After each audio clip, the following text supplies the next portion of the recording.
Talvez estejam te falando para você aproveitar que o Enem já passou, para você jogar os cadernos para cima e, parar de estudar. Mas quando que é o horário ideal, o momento ideal, o mês ideal para começar a estudar para o Enem do ano seguinte?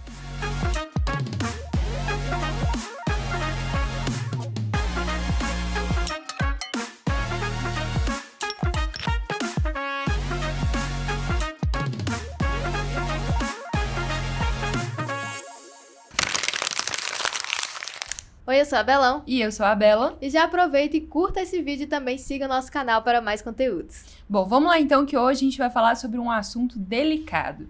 Quando que é o momento certo para poder começar a estudar para o Enem, para os vestibulares do ano seguinte? E hoje a gente trouxe aqui opiniões meio impopulares, digamos assim, né? A ideia de que passou o vestibular e você deve simplesmente tacar tudo pro alto e, tacar o louco e não fazer mais nada da sua vida. Ela é uma ideia que parece muito boa, né, Belão? Tipo, nossa, acabou. Agora eu vou só dormir, assistir série, descansar.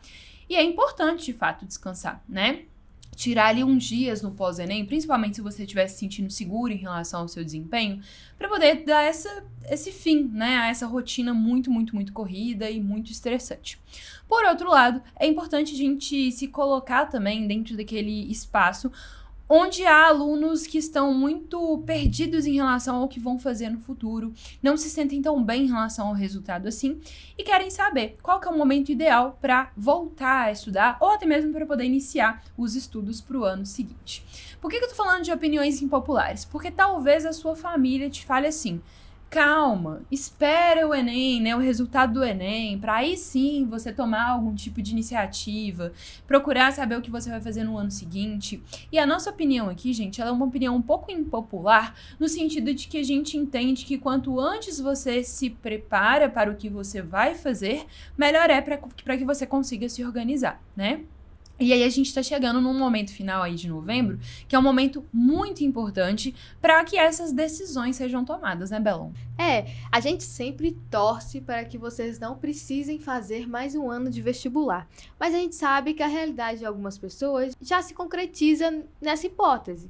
Porque você percebe ali pelo desempenho, justamente nas provas do ano em si, que você não foi tão bem, que você vai precisar de mais um ano. E tá tudo bem, não tem problema.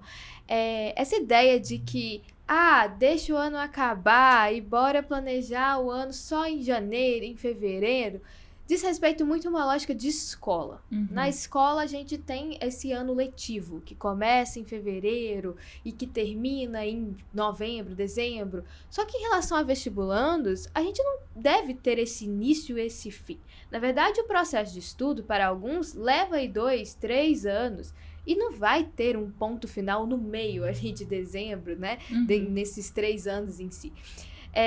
Então, fazer pausas é importante, descansar é importante, foi um ano meio estressante e tal, pode tirar umas férias, mas ao mesmo tempo, não encare isso como, nossa, vou ter que começar tudo zero, vou começar lá em fevereiro, ver a matéria inicial, sendo que na verdade você já está num processo, na verdade não é mais um ano, é a continuação da sua caminhada, você está no meio do caminho. Então, a gente tem essa opinião meio impopular, mas se você parar para pensar, faz muito sentido, né? E aí, do nada, parar, interromper, é muito ruim.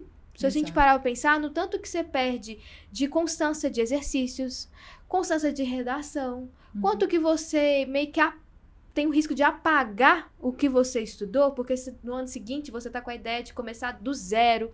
E não é esse o propósito. A gente precisa otimizar até o nosso tempo, né? Afinal, tudo que a gente estudou não foi em vão. E deve continuar no sentido de desenvolvimento, de progresso. E entra um pouco naquela ideia de que os processos, de uma forma orgânica, eles não têm um dia exato para iniciar, um dia exato para finalizar, né?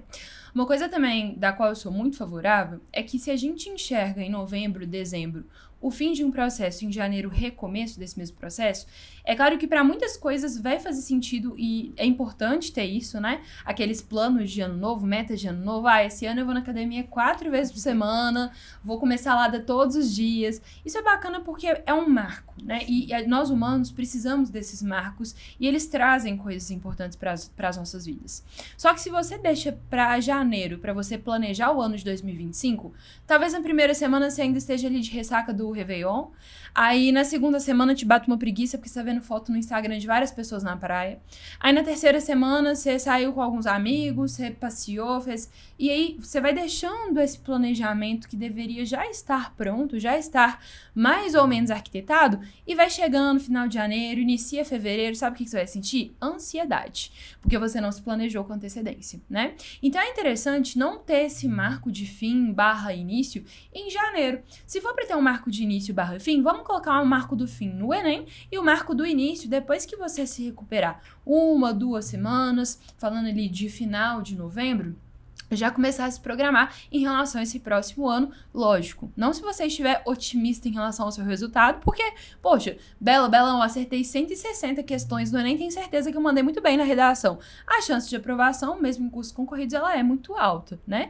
Agora, fiz 140 questões, minha redação não ficou tão legal assim, talvez eu não consiga ser aprovado, vale a pena começar a pensar nesse próximo ano. E esse é um momento muito legal para vocês terem essa virada de chave, exatamente pelo fato de que muitos cursos acabam entrando em Black Friday, né? Então, é um planejamento também financeiro que se faz, porque a gente sabe que estudar para vestibular, gente, não é barato, né? Não é uma coisa assim, nossa, super tranquilo, vou ficar mais um ano, não vou gastar mais nenhum dinheiro. Você vai gastar dinheiro, né? E aí, quero economizar, quero poupar, quero fazer com que haja ali um melhor aproveitamento com o menor preço possível. Esse é um momento interessante para vocês começarem a pensar nisso, né? Não só pela autoria, mas, curso de matemática, de geografia, de história. Então, ter esse planejamento geral, com toda certeza, vai te auxiliar no processo. Ainda tem alguns cursos que têm vagas limitadas, né? Então, garantir a sua vaga o quanto antes é fundamental também. Me lembro muito do nosso curso presencial de redação, que a gente nem chega a anunciar, porque a lista de espera é tão grande que a gente já lota o curso presencial com essa lista de espera e ainda fica uma galera na lista de espera depois da matrícula já ter sido realizada, né? A lista de espera da lista de espera. Só entra se tiver desistência. Se tiver desistência. Então, também é muito interessante para você já garantir os melhores cursinhos, os melhores professores. Exatamente. E em relação a isso, tendo escolhido já, né, onde você vai estudar, com quem você vai estudar, tendo feito esse planejamento para o próximo ano, também é muito legal entender como fazer o planejamento para o outro ano. Então, assim, é para planejar o que eu vou fazer na segunda, terça, quarta, quinta, os horários específicos. Aí é importante ter essa calma, né? Esse cuidado. Por quê? Planejamentos hiperprodutivos, gente, tendem a ser planejamentos que não dão certo. Sim. Que em algum momento você vai ficar estafado, cansado, não dou conta, quero jogar tudo pro ar. E a chance de você desistir, quando você tem uma coisa que te enrijece muito, né, é muito grande. É tipo um relacionamento que a pessoa pega no seu pé o tempo inteiro. Você vai encher o saco em algum momento. Então, é importante também que esse planejamento, gente, seja um planejamento minimamente adaptável. Como assim? Decidi que ano que vem eu vou fazer autoria e eu sei que presencialmente as minhas aulas vão ser, sei lá, dando um exemplo aqui hipotético, na sexta-feira na parte da tarde. Beleza. Então eu sei que sexta à tarde eu vou ter minha tarde livre, então eu não vou me programar, por exemplo, para eu acordar cedão na sexta-feira para poder estudar a manhã inteira, sendo que eu vou ficar a tarde inteira tendo aula, né? Então é ter essa certa modulação daquilo que você vai fazer, em quais horários você vai estudar, para ter essa certeza de que o planejamento ele vai ser viável e adaptável. Outra coisa também é aproveitar esse período em que você acabou de sair de provações, né, do Enem, de outros vestibulares, então você tem ali um diagnóstico do seu processo atual de estudo e rever os caminhos que você precisa seguir no ano seguinte. Então, assim, analisei meu Enem, vi que eu ainda preciso melhorar em linguagens.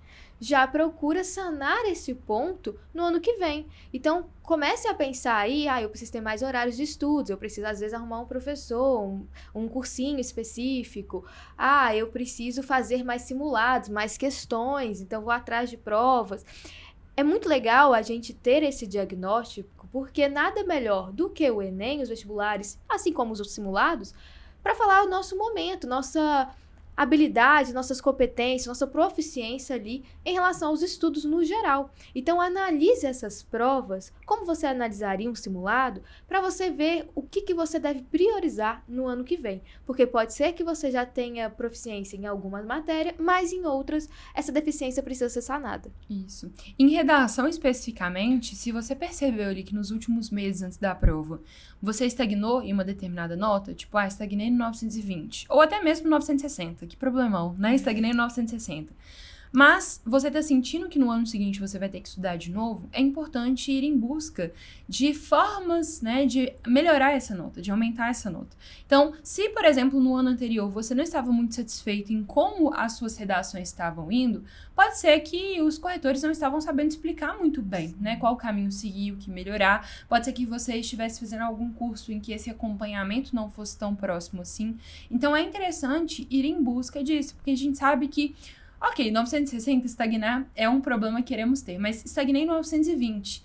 E às vezes, se você tirar 960, pode ser a diferença entre você ser aprovado ou não, né? Em cursos em que não há peso na redação, gente, isso dá uma diferença de 8 pontos, né, na nota final. E 8 pontos é muita coisa, né? Se você tira 810 de média ou se você tira 802 de média, você vai ser aprovado em alguns lugares e em outros não, tá? Então é importante vocês terem isso em mente no planejamento do ano seguinte também. 810 que você está focado no FMG, né? O FMG, né? Melhor de Minas. E por último, mas não menos importante, nesse seu planejamento do ano seguinte, tome muito cuidado para estabelecer momentos de descanso, né? Você não vai se programar para começar a estudar às 6 da manhã e terminar às 10 da noite. Isso vai se tornar insalubre em determinado momento. Então, tente aí colocar uma média de 8 a 10 horas de estudos por dia para que você consiga ter tempo de descanso, tempo de alimentação, tempo de deslocamento, tudo isso que a gente sabe que acaba te tomando tempo ao longo da semana. 8 a 10 horas para quando as aulas começarem, tá? No ano amor de seguinte. Esse período de férias aqui, né? Não tem como a gente se manter aí 10 horas estudando, porque, igual a Bela falou, é insalubre. E além disso, gente, tem sua família querendo ficar contigo, tem as festas de finais de ano, tem às vezes uma viagem que vocês estavam planejando. Então, tá tudo bem, sabe? Eu acho que a gente tem que manter um equilíbrio entre não deixar completamente abandonado o estudo, porque isso é igual perder ritmo de estudo em si. E também não ficar igual você estava estudando nas vésperas do Enem, ali em outubro, loucamente, porque não é o caso, não é o contexto. Exatamente. Então por aqui, a gente vai continuar falando sobre esses conteúdos aí, pré-novo ano, né? Novas metas. E se vocês gostaram desse vídeo, não se esqueçam de ativar o sininho aqui embaixo, para que todas as vezes que vocês tiverem aí um novo conteúdo publicado aqui pela autoria, vocês sejam informados. E se inscreva também no nosso canal. Um beijo e até a próxima. Tchau, tchau!